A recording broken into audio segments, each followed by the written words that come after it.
Raka's worn sandals slapped against the cobblestones. The air, thick with the scent of jasmine and dust, hung heavy around him. He clutched the lilies tighter, their white purity a stark contrast to the grimy walls closing in on him. Each step down the narrowing alleyway was a journey back in time, each stone etched with a memory. He stopped at a corner, the familiar blue door weathered and faded. This was where his childhood lived, breathed, and eventually learned to say goodbye. Behind this door, his mother's laughter once rang out, chasing away the shadows. Now only silence remained. He could almost see her, his Ibu. Her eyes crinkled at the corners as she handed him a plate of steaming nasi goreng. Her smile, a beacon of warmth in their often difficult life. The memory, bittersweet and distant, tightened its grip around his heart. He had been so young then, so oblivious to the sacrifices she made, the burdens she carried. His childhood home was a tapestry, woven with the threads of his mother's tireless efforts. He remembered the countless nights she worked late, her fingers calloused, her back bent over her sewing machine. The whirring of the needle, a constant soundtrack to his evenings, a lullaby that spoke of her silent struggle. Raka remembered the feel of his school uniform, starched and crisp, a luxury his friends envied. He hadn't understood then how his mother would skip meals, her own stomach rumbling, just so he could have a full lunchbox. He had been too young to see the love woven into every stitch, every sacrifice. Teenage years had brought a different kind of hunger, a yearning for the things his friends had, the things his mother couldn't give. He had been resentful, his anger a shield against his own feelings of inadequacy. He remembered the harsh words he had flung at her, the accusations, the blame. Each memory, a stone added to the weight he carried.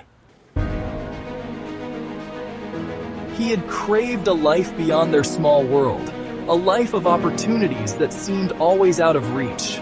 His mother's pleas for him to focus on his studies had fallen on deaf ears. Studying felt like a cage, a barrier to the freedom he so desperately craved. He remembered the day he had stormed out, his mother's tears a blur in his anger. He had shouted, "You don't understand! You never have!" He had been so convinced of his own truth, blinded by his own desires. He had thought he was escaping the confines of his life, but he had been running from the one person who loved him unconditionally. He had traded the warmth of her love for the cold embrace of ambition, only to find himself alone, adrift in a sea of unfamiliar faces. The city had swallowed him whole, its relentless pace both exhilarating and isolating. He had climbed the corporate ladder, each rung taking him further away from the life he had left behind. His days were filled with meetings, deadlines, and the pursuit of success. His nights, a blur of city lights and empty promises. He had told himself he was building a better life, a life he could be proud of. But in the quiet moments, when the city's noise faded, he would see his mother's face in his mind's eye. Her eyes, once filled with pride, now held a flicker of sadness. Her calls, once a source of comfort, had become an inconvenience. He would silence his phone, the insistent ringing a jarring reminder of the life he was neglecting. He had convinced himself that he would make time for her later, that success would make up for his absence.